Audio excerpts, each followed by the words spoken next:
Yo, what's up? Welcome back to another episode of The Sauce. Coming into NFL Week 8, took both midweek NFL games. Got that Vikings +7 or whatever it was on Monday night against the 49ers. That was a badly needed cover because I got crushed last Sunday. And then started off this weekend with a win with Tampa Bay. Bucks got the cover. Probably didn't deserve that one, but hey, sometimes you get lucky, sometimes you get unlucky. We got lucky in that one. So let's move on to NFL Sunday. A lot of games, no bye weeks here. So let's get into it. Welcome to the Sauce. The Sauce. Sauce. Hey, get the sauce. Starting off with a good one. We got Rams on the road at Dallas here. Cowboys laying 6.5 points at home. Total sitting at 45.5. Public slightly leaning towards the Cowboys, but it's somewhat close to even. Sharp action all over Dallas. So I was at 6.5, then it dropped down to 6. Seems to be back up at 6.5 now consensus, but there are still 6s out there as I'm recording this. So we'll start with some injury reports. Obviously, Rams are going to be without Kyren Williams, which is significant because he was really starting to become an important part of that offense before he went down. They also may be without their right tackle. He's listed as questionable. He hasn't practiced yet this week, so not looking good for him. Rams are completely healthy on the defensive side of the ball, though. As far as the Cowboys go, offensively, they should be good to go. Tyron Smith is listed as questionable, but he participated in a light practice on Thursday. Also, the Cowboys have that guy Udoga, so even if Tyron Smith isn't able to play, it won't be a huge drop-off in production there. On the defensive side of the ball, no new injuries for Dallas. Just missing the same two guys they were missing last week. Obviously, Trevon Diggs, he's out for the season. Van Der Esch is also going to miss another game, but that kid Bell, Marquise Bell, that was playing in Van Der Esch's spot, he was awesome last week in that Chargers game. So let's match these two teams up on the field. Obviously, we know this Rams offense is powered by the pass. They're 11th in passing DVOA, 20th in passer rating, 10th in yards per attempt. But I don't know if I like this matchup for Matt Stafford. We saw what this offense looked like last week against that Steelers pass rush. Stafford was just 14 of 29, 231 yards, a touchdown, a pick, and a 72.6 passer rating. And that just seems to be the story with Matt Stafford this year. I mean, you look at his numbers against teams with a top 7 pass rush versus numbers against teams not in the top 7.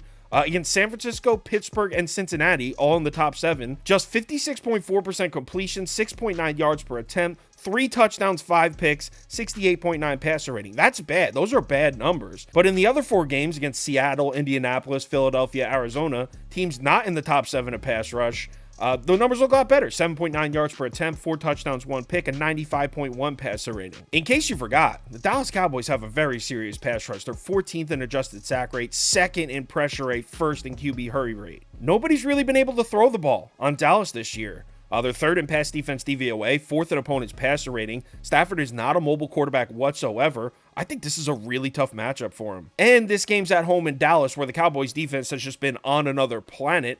Look at what quarterbacks have done on the road in Dallas this year. Now, there's only been 2 games. It's the Jets and Patriots, so take it with a grain of salt. But completing just 49% of their passes, 1 touchdown, 5 picks, 47.8 passer rating. Again, the Jets and Patriots aren't the toughest competition as far as a pass defense goes, but this dates back to last season as well. This Dallas defense seems to really play well at home. The good news for the Rams offense in this matchup would be the run game. They're top 10 in the 3 major categories this season compared to 26th, 27th, and 15th last season. But like I said earlier, Kyren Williams is out. Backup Ronnie Rivers also out. And the first game without those 2 guys last week against Pittsburgh, Darrell Henderson carried the ball 18 times for just 61 yards on the ground in that game. And the Dallas run defense is way better than Pittsburgh's. Cowboys have a top 10 run defense so far this season, 10th in DVOA, 6th in adjusted line yards. So on that side of the ball, I love the matchup for the Cowboys defense. But on the other side of the ball, this Cowboys offense, man, I don't know how much I trust the Dallas offense right now.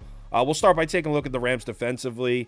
They've been mediocre against the pass. They're 5th in opponent passer rating, so that's good, but back at 14th and 20th in yards per pass attempt allowed and DVOA. The pass rush just hasn't been there for the Rams this year. We did see it come to life a little bit last week against the Steelers, but as a whole, Rams pass rush hasn't been good. They're just 24th in adjusted sack rate, 21st in pressure rate. One thing you do have to give the Rams defense is they are definitely doing a great job with the, I guess you would call it the bend but don't break mentality, because they're not a great defense, but they still have only let up 25 plus points once all season, and not a single quarterback has had a passer rating over 100 against them. And this is the Dallas offense we're talking about here. I mean, this offense has completely fallen off since Kellen Moore left. Cowboys passing attack was 11th and 10th last year in DVOA and yards per completion. This year, 19th and 23rd. Pass protection has also taken a step backwards for Dallas. Last year, 4th in adjusted sack rate, 6th in pressure rate allowed. This year, 21st and 15th. But here's some good news for the Cowboys offense. Just like I said about the defense, this game's at home in Dallas, and Dak Prescott's starting to develop some serious home-away splits this season. 82% completions at home compared to 62 on the road. 54 more pass yards per game at home. A 110 passer rating at home compared to a 77 on the road. Again, Cowboys have only played 2 games against the Jets and the Patriots, but I mean, Patriots and Jets defensively is solid competition. So despite me not being a big fan of the Dallas offense this year, I actually think this might be a really good spot for Dak Prescott to put together a good game through the air. As far as the run game, we've really seen the Rams get their shit together recently. Through 2 games, the Rams were allowing 5.3 yards per carry as the team. They're allowing just 3.8 yards per carry in their last 5. So they're doing a much better job against the run. And that's concerning for the Cowboys because Dallas just doesn't seem to have a run game this year. They're running the ball well in the Cardinals in the Arizona game. 185 yards on 5.6 yards per carry in that one. In the other 5 games, just 3.6 yards per carry. I don't know if I trust the Cowboys to get the run going here. And it's not like opponents are just loading the box against Tony Pollard. On the season, Tony Pollard has seen 8 or more guys in the box on just 14.58% of his carries this year. That's the 9th lowest in the NFL. Even the 2 home games where Dallas played great, it was 2 comfortable Cowboys victories, Tony Pollard averaged just 3.3 yards per carry in those. So I really don't trust the Cowboys to run the ball. Real quick, I have some trends in from Prop Beaver. Cowboys are 1-4 against the spread off a win in their last 5. Cowboys are 4-1 against the spread in their last 5 against the Rams at home. Cowboys are 8-2 against the spread in their last 10 at home. The over has cashed in 6 of the last 7 Cowboys home games. And here's the big one. Dallas has won 10 straight home games dating back to last season with an average margin of victory of 16.4 points. Cowboys have been beating the life out of teams at home. So what am I betting? I can't believe I'm laying the points here. I'm on Dallas. I'm laying 6. At first glance, I like the Rams here, but the more I looked into this one, the more I'm pretty thoroughly convinced that Dallas is the right side. Probably also going to bet the under at 45.5, maybe a Rams team total under. Give me Dallas -6. I also have an underdog pick'em for this game.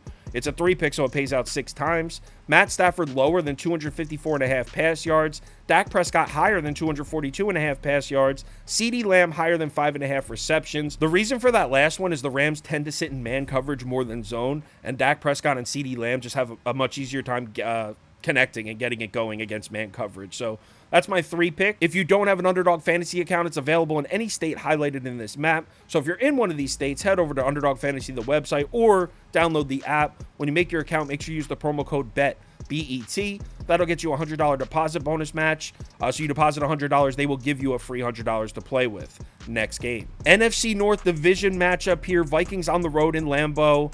Packers catching 1.5 points at home here. They were favored. Now they're underdogs. Total sitting at 41.5. Early action came in pretty heavy on the Vikings as underdogs. This line was Minnesota +1 on Tuesday morning. It's now Green Bay +1.5. So a 2.5 point swing. Action has also completely changed sides. Public's on the Packers now. Sharps seem to love the Packers as well. We'll start with some injury reports. Obviously, Justin Jefferson still out for Minnesota. Their guard, Ezra Cleveland, he should be back, though. He missed Monday night's game against the 49ers. He participated in light practice on Wednesday and Thursday. I expect him to be back. TJ Hawkinson is also listed as questionable. He missed Wednesday's practice, but he was out there a little on Thursday. If I had a guess, he'll probably be playing. Defensively, the Vikings are completely good to go with the exception of Marcus Davenport. He also missed Monday night's game against San Francisco. He will not be returning for this one. Now we get to the Green Bay injury report, and brace yourself. Packers offense has injuries all over the place. Obviously, Bakhtiari done for the season. Aaron Jones returned, but he's not 100%. He did not practice on Wednesday, participated in a light practice on Thursday. I mean, he hasn't really quite looked himself all season. Jenkins returned to the field for the Packers at left guard last week, but he had a terrible game. He's right back on the injury report this week. He did participate in light practice on Wednesday and Thursday, so he's probably going to play. Not sure if he's 100%. Center Josh Myers, he got hurt last week. He did not practice on Wednesday, but participated in a light practice on Thursday, most likely a game-time decision. And tight end Luke Musgrave, he left last week's game with a concussion. He hasn't practiced this week yet. I doubt he's going to play. But wait, there's more. We got a bunch of Packer injuries on the defensive side as well. Obviously, Eric Stokes is out. I don't think he's ever played an NFL game in his career. No, that's a joke. I don't think he's played a snap this season, though.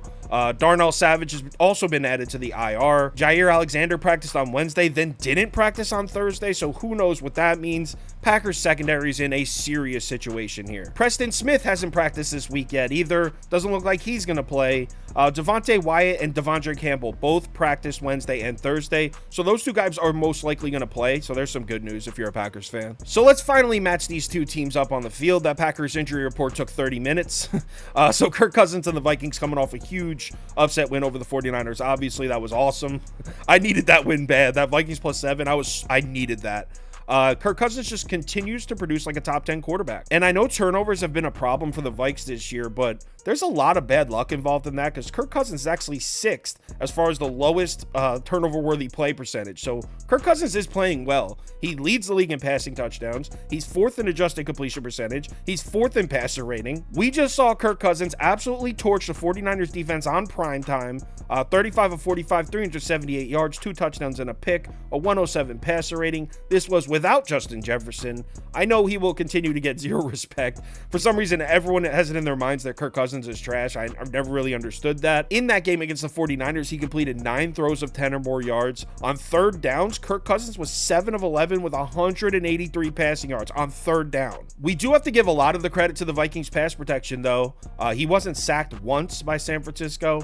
Through the first 7 weeks of the season, only 2 teams have a pair of offensive tackles, both ranked in the top 10, the Eagles and the Vikings. And the Green Bay pass rush has been just okay. I mean, Rashawn Gary is great. The rest of them, not so much. I mean, the Packers pass rush as a whole has been pretty mediocre. 19th in adjusted sack rate, 15th in pressure rate. Combine that mediocre pass rush with a really injured, struggling secondary, and you get the Packers with one of the worst pass defenses in the NFL. Green Bay's 25th in pass defense DVOA on the season. I do have some good news for the Packers pass defense, though. Kirk Cousins has really struggled on the road at Lambeau Field.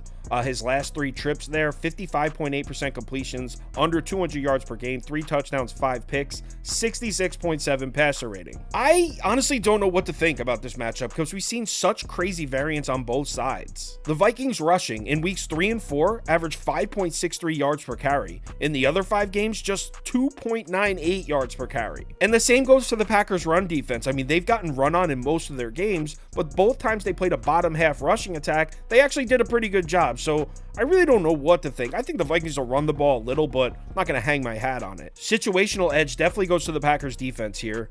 Green Bay 7th in third down percentage, 9th in red zone percentage. That's their defense I'm talking about. Vikings offense 20th and 23rd. Packers defense may not be great, but they have shined in big spots. On the other side of the ball, look, the Vikings pass defense may not be great, but it's a big improvement from last season. They were 27th in DVOA and 30th in yards per pass attempt allowed last year. This year, 16th and 20th. I think the best news for the Vikings defense is the pass rush is finally getting home.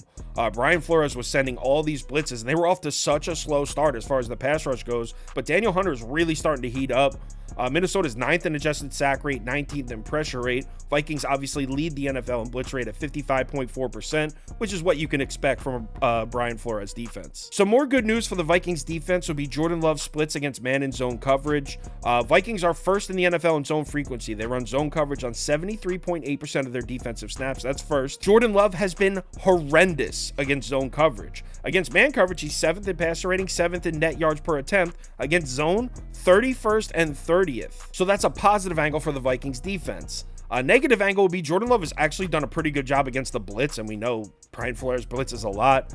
Jordan Love, when blitzed, 15th in passer rating, 6th in big time throw percentage, 10th in PFF passer grade. When not blitzed, 31st, 28th, and 32nd. But to be honest, there's a part of me that just doesn't care what any of those numbers say. I don't know how much I trust Jordan Love at all right now. I mean, he's completely fallen off. Love through the first 2 games, 7.6 yards per attempt, 6 touchdowns, no picks, a 118 passer rating. In his last 4 games, 6.1 yards per attempt, 4 touchdowns, 7 picks, and a 64.82 passer rating. Jordan Love has just fallen off a cliff. He continues to just get off to terribly slow starts in these games. On the last 4 Packers games, they've scored a combined 6 points in the first half. 6 points total in the last 4 first halves. Jordan Love is also 6 of 27, 0 touchdowns, 3 interceptions on throws that travel 20 or more yards this season. He should continue to struggle in that department because the Vikings defense is allowing the 5th fewest yards per completion at 9.1. And things only get tougher for Green Bay when you look at the Vikings run defense. I mean, sure, everyone will remember how the Eagles ran all over the Vikings on Thursday Night Football.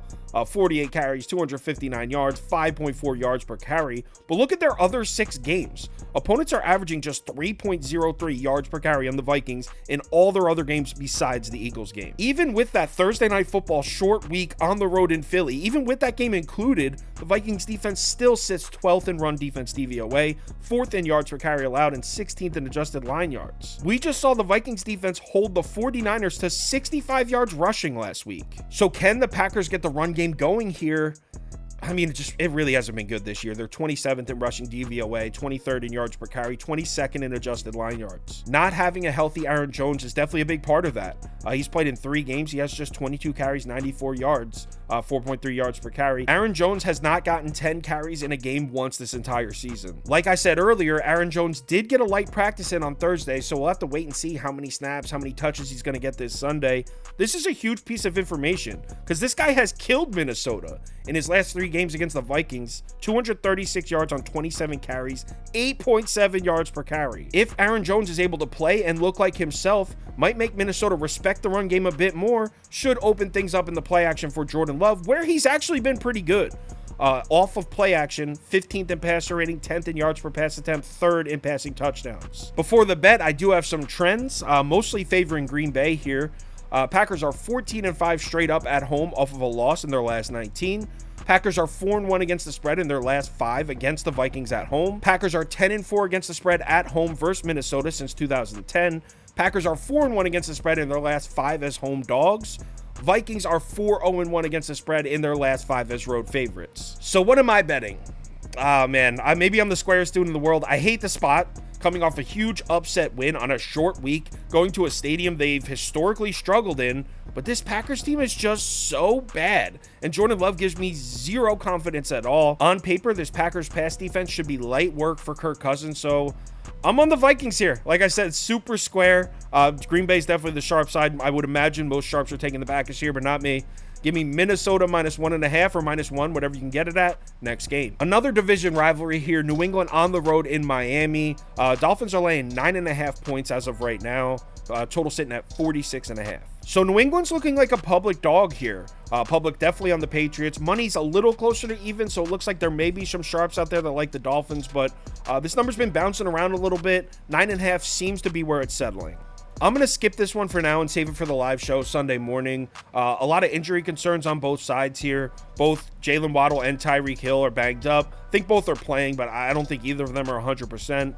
Obviously, Devin Achan's still out. Dolphins also dealing with injuries on the offensive line. That secondary is still a mess. Jalen Ramsey looks like he's going to play, but who knows what kind of impact he'll have in his first game back. Just a lot of question marks with this Miami team. So, spoilers, I think I'm leaning New England, but I don't really have a strong lean either way. I'll let you know the final decision on the live show Sunday morning, 11 a.m. Eastern time, right here on YouTube. Next game. Houston Texans on the road in Carolina here. Panthers currently catching 3.5 points at home. That number's up from 3. Total sitting at 43.5. Public's definitely coming in on Houston here, and it causes the line movement. It was sitting at 3 for most of the week, and then around Thursday night, it jumped up to 3.5. Now that it's at 3.5, we are starting to see some action come in on Carolina. We'll see if it moves back down to 3 or stays where it's at. So we'll start with the injury reports. Houston offensively is going to be missing Robert Woods. But that's kind of a wash because they do get Tank Dell back, so they get a receiver back and lose a receiver. Tank Dell hasn't played in 3 weeks. Titus Howard is listed as questionable at guard. He was playing right tackle earlier in the season, so I guess the Texans shuffled around their offensive line a bit. On the defensive side of the ball, Houston's looking okay. Obviously, still no Stingley. He hasn't played since, I think, week 2. And this week, they're going to be without defensive tackle Sheldon Rankins. He got injured in the Saints game a couple weeks back. Carolina offensively is completely healthy at the skill positions. They're still missing guard Brady Christensen. He's still out. He hasn't played since week 2. Taylor Moton listed as questionable. That's a big one. He's very good. He participated in a light practice on Friday, but he sat out on Thursday. I'm guessing he'll probably be a game time decision. But then we get to the Panthers defense, and this is just an absolute mess. Carolina's defense is definitely the most injured unit in the entire NFL right now. JC Horn, out. Von Bell, out. Jeremy Chin, out. Shaq Thompson, out. Brian Burns might not even play. He didn't practice on Friday. I mean, you can make the argument that the 5 guys I just named are the 5 best defensive players on this team. 4 of them out, and 1 of them's questionable and missed Friday's practice. The other 2 questionables here are Xavier Woods and Frankie Louvu.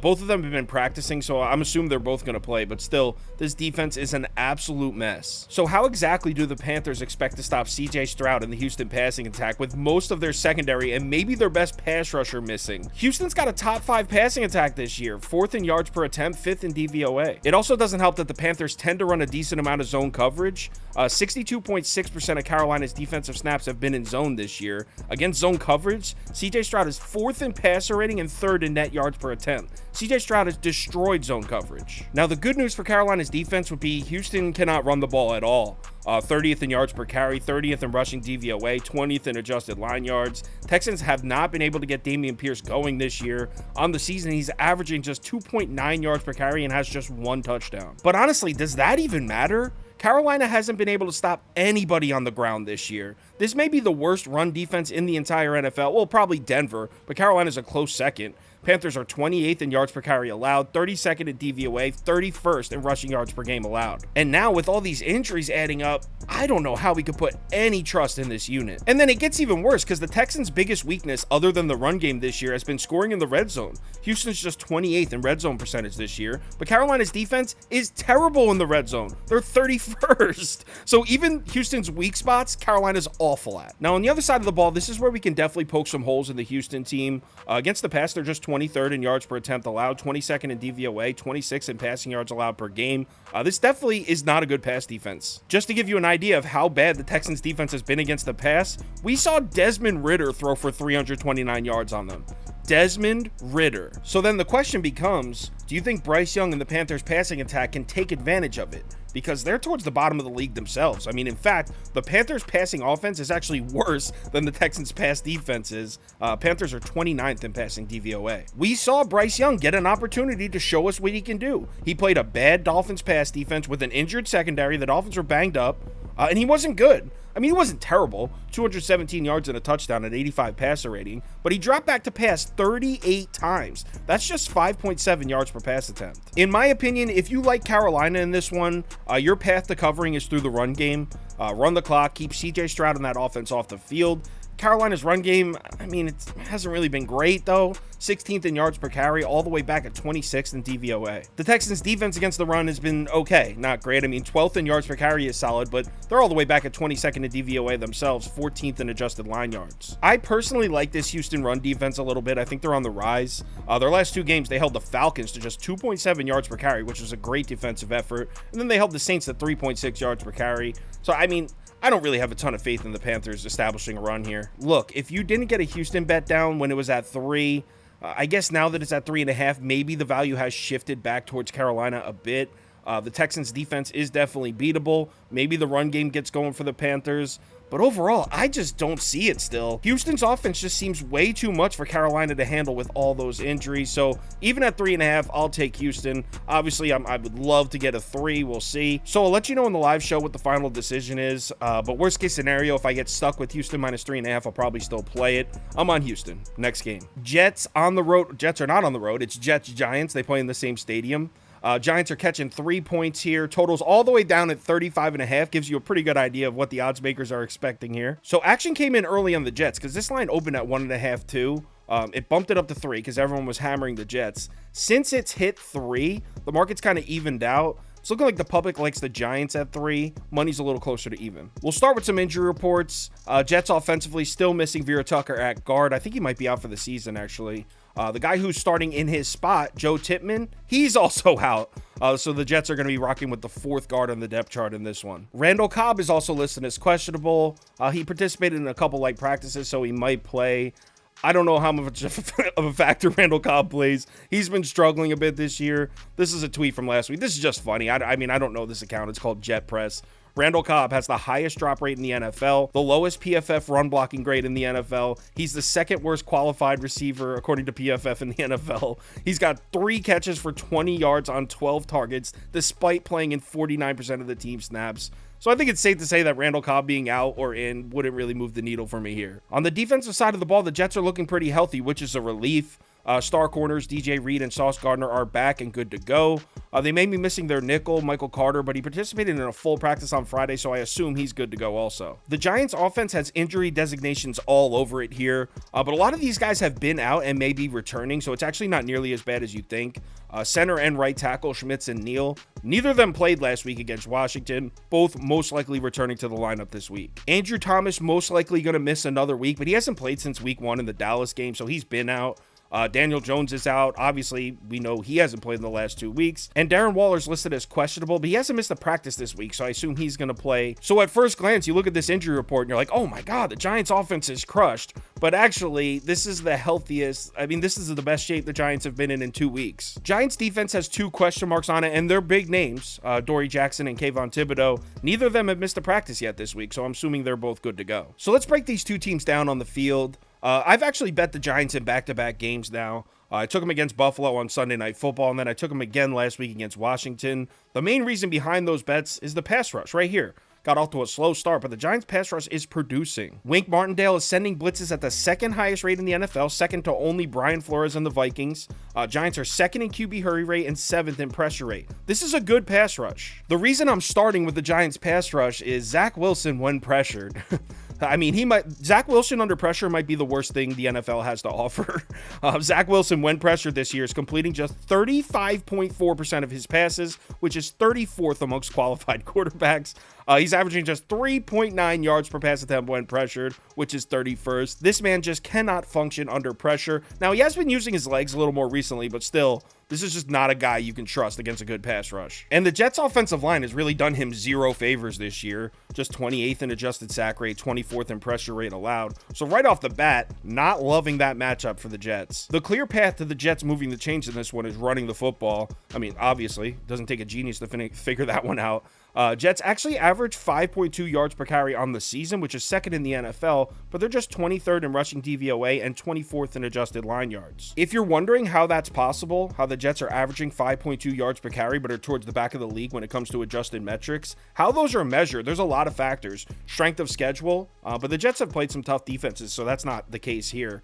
Situational rushing yards. For example, if it's 3rd and 26 and the Jets run a draw and give it to Breece Hall and he runs for 19 yards, that's not going to help those metrics because, I mean, situationally, wasn't a huge run. Breaking long runs is another one that'll hurt those. If a guy has 20 carries, 100 yards in a game, but one of the carries went for like 88 yards and the rest of the game he had 19 carries for 12 yards, obviously, analytically, that's not a good game and he's not going to score well in these kind of metrics. Just wanted to explain how those work because I get asked a lot, so not everyone understands. So that's how those adjusted metrics work. But anyway, back to the matchup. Like I said, it's clear that the Jets need to run the ball in this one, and not just because Zach Wilson is really going to struggle against the Giants pass rush, but also because the Giants run defense has been awful this year. 29th in yards per carry allowed, 30th in DVOA, 28th in adjusted line yards. I do expect to see the Jets run the ball and have some success doing it. They'll move the chains here and there.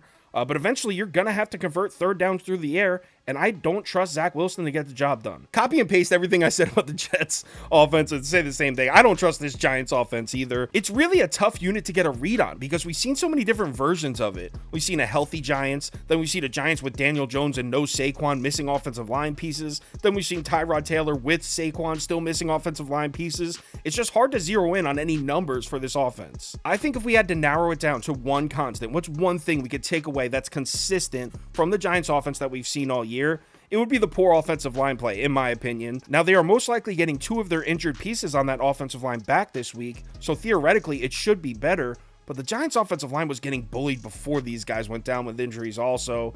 Giants on the season are 31st in adjusted line yards and 31st in adjusted sack rate. If you're looking for a positive angle for this Giants offense, I mean, I guess you could say the Jets' defensive strength is not the front 7, and that's good news for the Giants. Jets' pass rush hasn't been anything special. They barely ever send extra rushers. They're 31st in blitz rate, 18th in adjusted sack rate, 13th in pressure rate. And the Jets' defense against the run hasn't been anything special either. 21st in yards per carry allowed, 17th in rushing DVOA, and 7th in adjusted line yards. I think it's important to take note that the Jets defense isn't that strong in the area where you can really exploit the Giants offense. Look, I don't want to ramble on and on about this game. This game sucks. To summarize how I feel about it, low scoring, defensive game, ugly offense. I trust Tyrod Taylor to protect the football more than I trust Zach Wilson to do so. And they're giving us a full 3. I think this is probably going to be a public dog, the Giants, but I got to roll with the G-men. They've done me well the last 2 times. I bet them 2 games in a row. I'm going to stick with them. Give me Giants +3 next game. Jacksonville on the road in Pittsburgh. Steelers now catching 2. It was 3, then it was 2.5. Now it's down to 2. I even saw a couple 1.5s out there. Total sitting down at 40.5. Public is pretty split even on this one. A lot of people like the Steelers. A lot of people like the Jags. Like I said, line has been on the move. Consensus line is currently Steelers +2, but like I said, there are a couple 1.5s out there. This is going to be a line we got to keep an eye on. So Trevor Lawrence and the Jags passing offense definitely seems to be catching a bit of a groove here. Through 3 games, Trevor Lawrence was averaging just 6.5 yards per attempt, 3 touchdowns, 2 picks, 85.9 passer rating. In his last 4 games, 7.2 yards per attempt, 5 touchdowns, 1 pick, and a 100.1 passer rating. And remember, this is exactly what happened last year. They were struggling early, they went to London, got hot, and then they came back and were one of the best teams in the NFL the rest of the season. We're seeing the exact same thing this season. They went to London, they won 2 games. Since they came home, they've been in 2 tough spots. First, they played a division game against the Colts, and the public was all over the Colts. Everyone was loving the Colts. They beat up on the Colts in that game. Then they play the Saints in New Orleans on a short week with a bunch of injuries. They won both those games. And the public was against them both sides. Public was all over the Colts. Colts were a really public dog in the first one. And the public was on the Saints last week on Thursday Night Football. I don't get it. So let's match them up against the Steelers this week. Good news is Trevor Lawrence has been much more productive on the road so far this year. Very small sample size, but in his 3 road games, he's completing over 70% of his passes, 7.8 yards per attempt, passer rating over 102. In his 4 home games, just 65% completion, 6.3 yards per attempt, 86 passer rating. The main matchup in this one is going to be the Steelers pass rush against the Jags offensive line. As we know, Steelers have a great pass rush with TJ Watt. They're 6th in the NFL in pressure rate. Trevor Lawrence has not been great under pressure this year. On the season, he's just 27th in turnover-worthy play percentage, 24th in adjusted completion percentage, and 24th in pressure to sack rate. Now, here's the Jags saving grace, though. The Jags offense has been excellent in pass protection. They're just 15th in adjusted sack rate, but 3rd in pressure rate allowed and 2nd in QB hurry rate allowed. So I think this Jags offensive line can slow the Steelers pass rush down a bit. Look, you're not going to take TJ Watt out of the game. He's just too good, but I think they'll slow him down. Big question we need to answer is, are the Jags going to be able to run the ball in this game? They're averaging just 3.8 yards per carry on the season, but they're all the way up at 15th in rushing DVOA. They've had a tough schedule as far as run defenses go. They played the Colts twice, the Saints in New Orleans, the Bills have a weak run defense this year, but Falcons have a great run defense. Texans are good against the run.